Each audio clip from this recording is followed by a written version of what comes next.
If you've ever had to compile a list of everyone's contact info, or just create and process a survey for research, Google Forms is the answer to all your prayers. Aside from having your respondents answer and submit your form online, the service will also process their responses in most any way that you need. Here's how you can get started.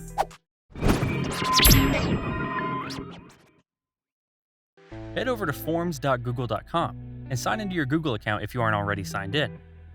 You can either create a blank form yourself or start from one of the templates provided. There's quite a few on hand for personal, work-related, and even educational circumstances. Everything from party invitations to requesting time off, and even several blank quiz templates.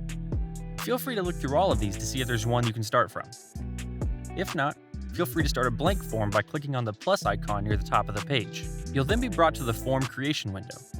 At the top, you can add in your form's title and description. Then work on your first question by clicking on it. You can choose your question type from the drop-down menu on the right. Anything from typed answers to multiple choice questions, and even file uploads.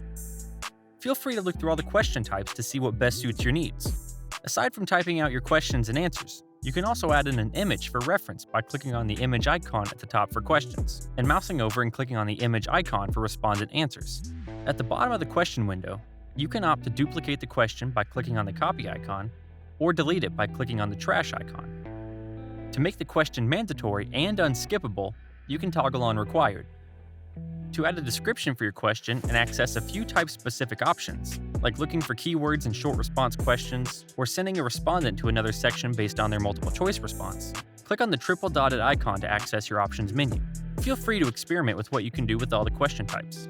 To add another question, click on the add icon at the sidebar. You can opt to import a question from another form, add a new title and description, insert an image or video, or create a new section or page for your form by clicking on their respective icons. Once you've got a tentative form put together, you can try answering questions from the perspective of a respondent. Just click on the preview icon at the top right to see what your respondents can see. Feel free to use this mode to test the form and make sure everything is working as it should. Once you're sure everything is working, click on the arrow icon at the top of the screen to send the form via email, or by getting a link you can share for everyone to fill out. Having the box next to Collect Email Address ticked will require anyone who wants to answer the form enter in their email address before submitting. If you use a Google account through work or school, respondents will see a message at the top explaining that their username will be collected automatically.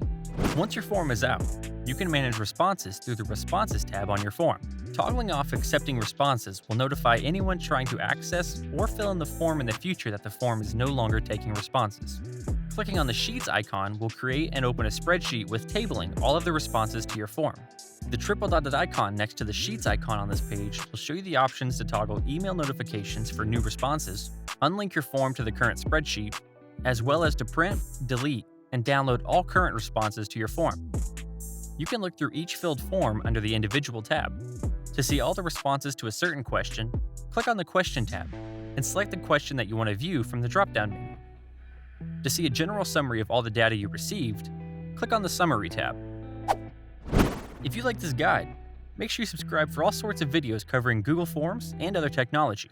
And don't forget to check out one of these videos we think you might enjoy.